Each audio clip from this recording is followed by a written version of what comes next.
नमस्कार, मैं महेश चंद्र आज लेकर आया हूँ तर्क संग्रह अन्नभट्टकृत। आज का टॉपिक है अथ प्रत्यक्ष परिच्छेद। अथ बने इसके बाद प्रत्यक्ष परिच्छेद यानी कि प्रत्यक्ष प्रमाण के बारे में बताया जा रहा है।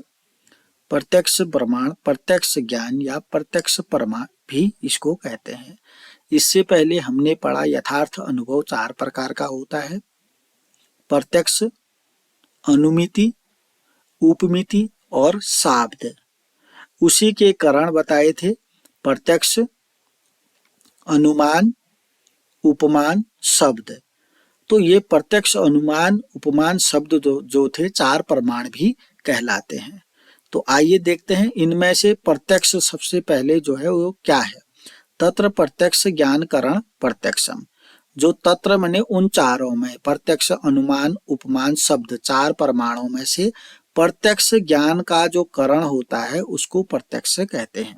प्रत्यक्ष ज्ञान का करण का मतलब, प्रत्यक्ष मतलब जो सामने है, प्रतिधन अक्ष आंखों के सामने जो है उसके ज्ञान के करण, उसके ज्ञान का साधन, करण माने साधन को प्रत्यक्ष कहते हैं। करण किसको कहते हैं? असाधारण ज्ञान, असाधारण कारण को भी करण कहते हैं। अब ये करण क्या है, ये साधन क्या है, ये कारण क्या है? ये हैं इंद्रियां, जैसे चक्षु है, जैसे कान है, जैसे जिह्वा है, जैसे त्वचा है। इनसे जो ज्ञान प्राप्त होता है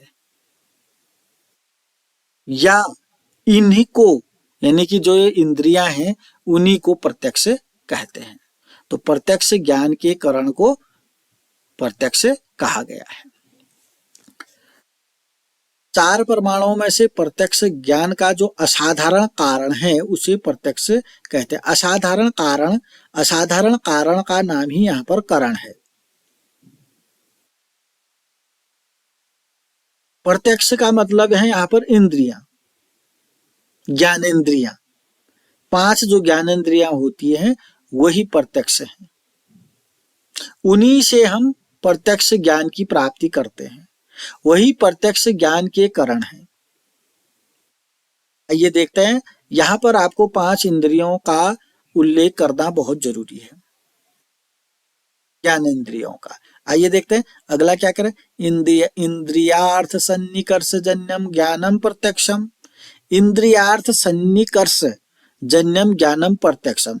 अब प्रत्यक्ष ज्ञान क्या है, प्रत्यक्ष प्रमाण क्या है, प्रत्यक्ष प्रमा क्या है, बता रहे हैं। इंद्रियार्थ है इंद्रियों का, अर्थ के साथ सन्निकर्ष,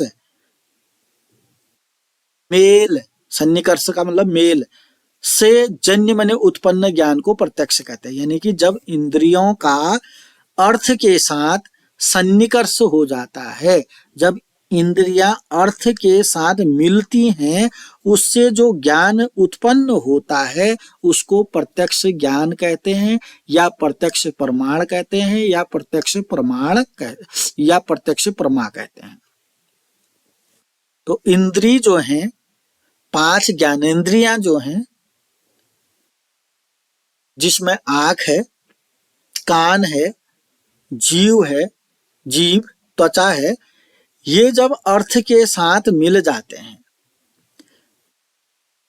आंख का विषय क्या है? रूप है। आंख वस्तु को देखती है तो आंख का उस वस्तु के साथ मेल हो जाता है, सन्निकर्ष हो जाता है, तब जाकर के ज्ञान उत्पन्न होता है। उस ज्ञान का नाम है प्रत्यक्ष। समझ गए होंगे आप। वैसे ही जैसे त्वचा भी एक ज्ञानेंद्रिय है। त्वचा यानी कि स्पर्श, किसी वस्तु को जब स्पर्श करती है तो उसके बाद ज्ञान की प्राप्ति होती है, तो उस ज्ञान का नाम है प्रत्यक्ष।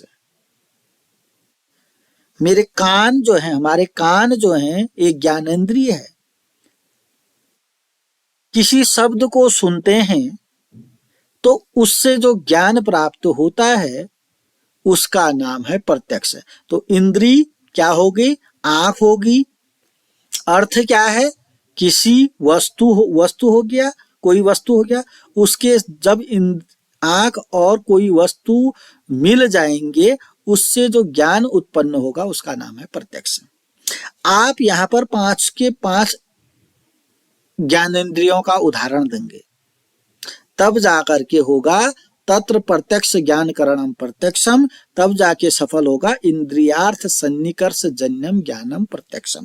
इंद्रिय और पदार्थ के सन्निकर्ष से उत्पन्न ज्ञान को प्रत्यक्ष या परमा कहते हैं। सन्निकर्ष का मतलब मेल, किसका मेल? इंद्रिय, ज्ञानेंद्रिय और पदार्थ है, वस्तु का मेल। ये अगला देखते हैं। अब वो जो हमने प्रत्यक्ष सीखा उसके दो भेद बताए गए हैं। तद द्विविधम, वह दो प्रकार का है। जो प्रत्यक्ष बताया मैंने वो दो प्रकार का। तद द्विविधम निर्विकल्पकम सविकल्पकम च तत्र निष्प्रकारकम ज्ञानम निर्विकल्पम यथा इदम किंचित सप्रकारकम ज्ञानम सविकल्पकम यथा डित्थो अयम ब्राह्मणो अयम श्यामो अयम इति। अब इसको समझते हैं। हम प्रत्यक्ष तो समझ गए, प्रत्यक्ष ज्ञान के करण को प्रत्यक्ष कहते हैं। इंद्रियों का विषय के साथ संबंध से उत्पन्न जो ज्ञान प्राप्त होता है उसको प्रत्यक्ष कहते हैं। अब प्रत्यक्ष के भेद देखेंगे। प्रत्यक्ष दो प्रकार का बताया गया है। तद्विविधम, प्रत्यक्ष के दो भेद हैं, निर्विकल्पक और सविकल्पक। अब निर्विकल्पक और सविकल्पक क्या है? तत्र निष्प्रकारकम ज्ञानम निर्विकल्पक, जो निष्प्रकारक ज्ञान है, प्रकारता से रहित ज्ञान है, प्रकारता से शून्य, प्रकारता से शून्य ज्ञान है, उसको निर्विकल्पक कहते हैं। अर्थात विशेषण विशेष्य भाव से जो रहित है। निष्प्रकारक माने प्रकारता से रहित है। दूसरे अर्थ में विशेषण विशेषी भाव से रहित है। उस ज्ञान का नाम, उस प्रत्यक्ष का नाम निर्विकल्पक प्रत्यक्ष है। यथा इदम किंचित, यथा इदम जैसे, यथा माने जैसे, इदम किंचित यह कुछ है, किंचित माने कुछ है, क्लियर नहीं हो रखा है, निर्विकल्पक है, निष्प्रकारक है, यानी कि यह कुछ है। जैसे हमने देखा कि दूर कोई वस्तु देखा, वो धुंधलाहट में कहें या किसी कारणवश साफ साफ नहीं दिखाई दे रहा है, तब हम क्या कहेंगे? इदम किंचित, यह कुछ है। तो ऐसे ज्ञान को निर्विकल्पक ज्ञान कहते हैं। जैसे कहते हैं कोई दूर हमने पेड़ देखा, यह कुछ है, यह कुछ है, यह मनुष्य जो है या पेड़ जो है कुछ तो है। यथा माने जैसे, इदम किंचित यह कुछ है, ऐसे ज्ञान को निर्विकल्पक ज्ञान कहते हैं। विशेषण विशेष्य भाव का अभाव रहता है, प्रकारता से शून्य होता है। तो निर्विकल्पक ज्ञान समझ में आ गया होगा। अब सविकल्पक ज्ञान किसको कहते हैं? प्रकारकम सप्रकारकम ज्ञानम सविकल्पकम, जो प्रकारता से युक्त होता है, यानी कि विशेषण विशेष्य भाव से युक्त होता है, ऐसे ज्ञान को सविकल्पक ज्ञान कहते हैं। जैसे डित्थो अयम, यह डित्थ है, ब्राह्मणो अयम, यह ब्राह्मण है, श्यामो अयम, यह श्याम है। अच्छा, ब्राह्मणो अयम तो समझ में आ गया होगा, श्याम है, यह श्याम है, अयम माने यह श्याम है, आ गया। डित्थो अयम, यह समझ में नहीं आया होगा। डित्थ कहते हैं जो लकड़ी का हाथी बनाया जाता है, लकड़ी का हाथी, उसको डित्थ कहा गया है।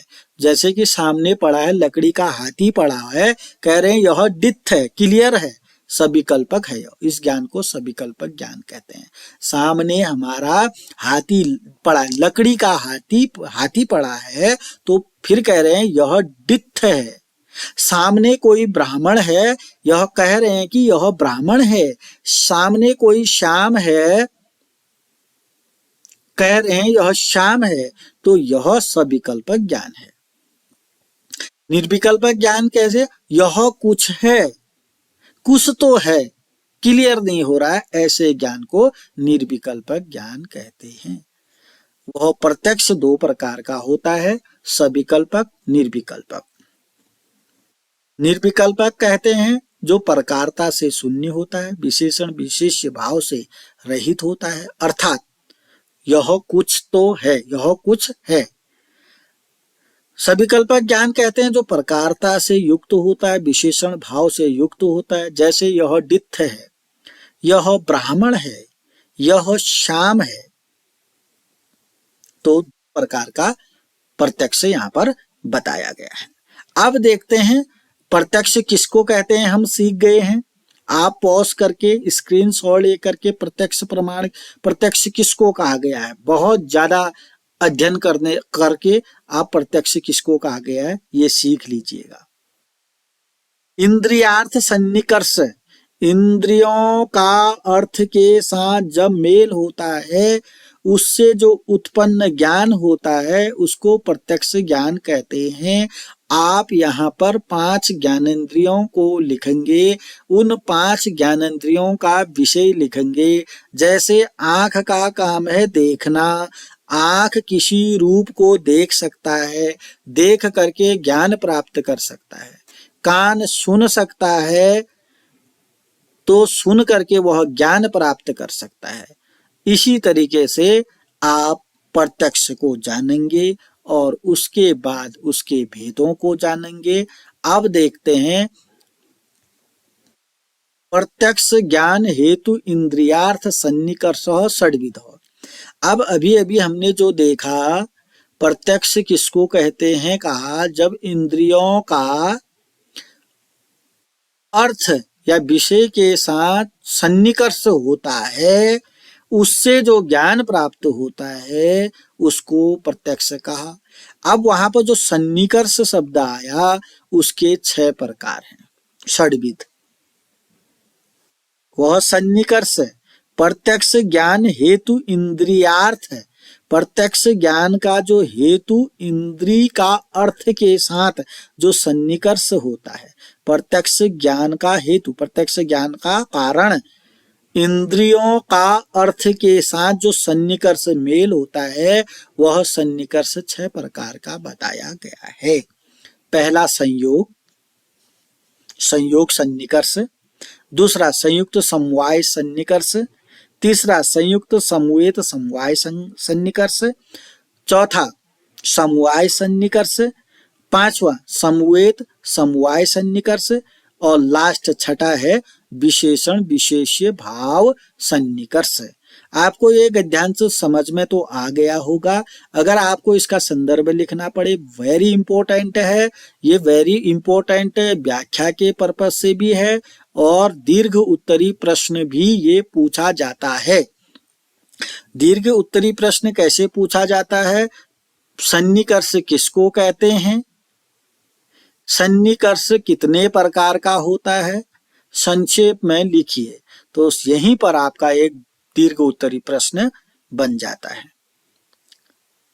तो अगर व्याख्या के रूप में आ जाता है, संदर्भ लिखना होता है, प्रसंग लिखना होता है और इसकी व्याख्या लिखनी पड़ती है। व्याख्या में भी आप प्रत्येक के बारे में लिखेंगे। संयोग किसको कहते हैं, संयुक्त समवाय किसको कहते हैं, संयुक्त समवेत समवाय किसको कहते हैं, समवाय किसको कहते हैं, समवेत समवाय किसको कहते हैं, विशेषण विशेष्य भाव किसको कहते हैं। तो हम क्रम से इनका अध्ययन जो है अगली वीडियो में करेंगे। अगर आपने चैनल को सब्सक्राइब नहीं किया तो सब्सक्राइब करेंगे, लाइक करेंगे, कमेंट करेंगे और अपने दोस्तों के साथ शेयर करेंगे। और आपसे कहना चाहूंगा कि आप अधिक से अधिक अध्ययन करेंगे। धन्यवाद, नमस्कार।